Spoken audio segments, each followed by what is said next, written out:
రాయలసీమలో వైఎస్ఆర్ కాంగ్రెస్ పార్టీ ఒక కీలక సామాజిక వర్గాన్ని పక్కన పెట్టిందే. పార్టీలో ఆ సామాజిక వర్గం నేతలకు సరైన ప్రాధాన్యం దక్కడం లేదా? గత ఎన్నికల్లో ఆ వర్గాన్ని పట్టించుకొని పాన్ పార్టీ వచ్చే ఎన్నికల్లో కూడా టికెట్ ఇచ్చే ఆలోచన చేయడం లేదా? జనసేన అధినేతను బూచిగా చూపి వారిని దగ్గరికి తీసుకోవడం లేదా? సీమలో బలమైన ఆ సామాజిక వర్గం దూరమైతే వైసీపీకి నష్టం తప్పదా? ఇంతకీ పాన్ పార్టీ అధినేత దూరం పెడుతున్నదెవరిని?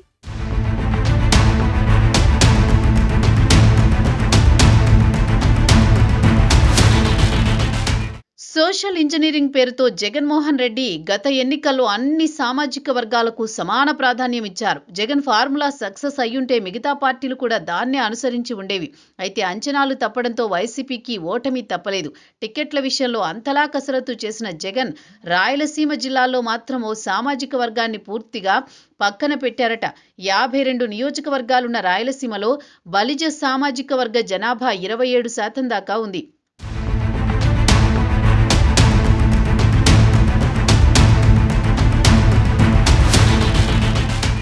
తమ జనాభా ప్రకారం కనీసం 20 అసెంబ్లీ సీట్లు, 4 ఎంపీ స్థానాలు కేటాయించాలని బలిజ సామాజిక వర్గ నేతలు అన్ని పార్టీలను ఎప్పటినుంచో డిమాండ్ చేస్తున్నారు. ఇంతలా ఒకవైపు డిమాండ్లు వినిపిస్తున్నా 52 నియోజకవర్గాల్లో ఒక్క సీటు కూడా గత ఎన్నికల్లో వైసీపీ ఆ సామాజిక వర్గానికి ఇవ్వలేదు. రాయలసీమలోనే కాదు, నెల్లూరు జిల్లాతో పాటు ప్రకాశం జిల్లా దాకా బలిజ సామాజిక వర్గం నుంచి ఎవరికీ వైసీపీ అధిష్టానం సీటు కేటాయించలేదు.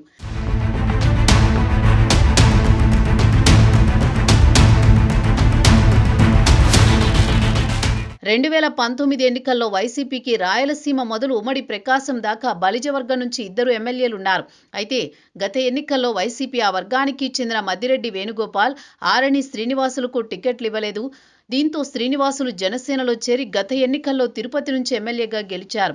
వేణుగోపాల్ ప్రస్తుతానికి రాజకీయాలకు దూరంగా ఉంటున్నారు. రాయలసీమ జిల్లాల్లో యాక్టివ్గా ఉన్న బలిజ సామాజిక వర్గ నేతలను పార్టీ పెద్దలు పట్టించుకోవడం లేదనే అసంతృప్తి ఆ వర్గాల్లో వ్యక్తమవుతోందట.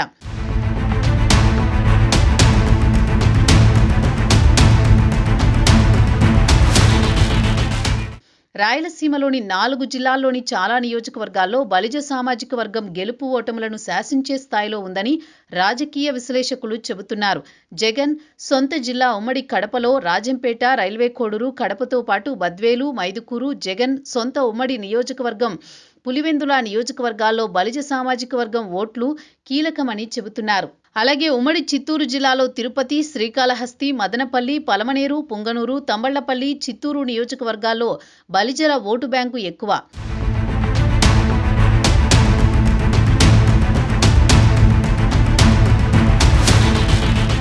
ఉమ్మడి అనంతపురం జిల్లాలో హిందూపురం, అనంతపురం అర్బన్, రాయదుర్గం, పుట్టపర్తి, కదిరి, పెనుగొండ, ధర్మవరం, తాడిపత్రి వంటి నియోజకవర్గాల్లో పార్టీల గెలుపును డిసైడ్ చేసేది బలిజవర్గమే.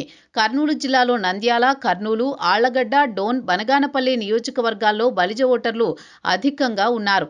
గతంలో చిరంజీవి ప్రజారాజ్యం, ఆళ్లగడ్డ, బనగానపల్లి నియోజకవర్గాల్లో గెలవడానికి ఈ సామాజిక వర్గ ఓట్లే ప్రధానమని వైసీపీ నేతలు గుర్తు చేస్తున్నారు.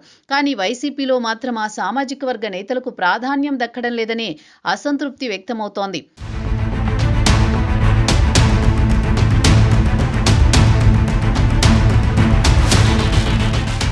వైఎస్ఆర్ హయాం నుంచి బలిజలు ఆ కుటుంబానికి కొంత సానుకూలంగా ఉండేవారు. బలిజ సామాజిక వర్గానికి చెందిన మాజీ కేంద్ర మంత్రి సాయి ప్రతాప్ వంటి నేతలు వైఎస్ఆర్కి అత్యంత సన్నిహితులుగా ఉండేవారు. అయితే జనసేన పార్టీ ఆవిర్భావం తరువాత కోస్తా, రాయలసీమ, ఉత్తరాంధ్ర జిల్లాల్లో కాపు, బలిజ సామాజిక వర్గం ఓటర్లు పవన్ వైపు మొగ్గు చూపుతున్నారు.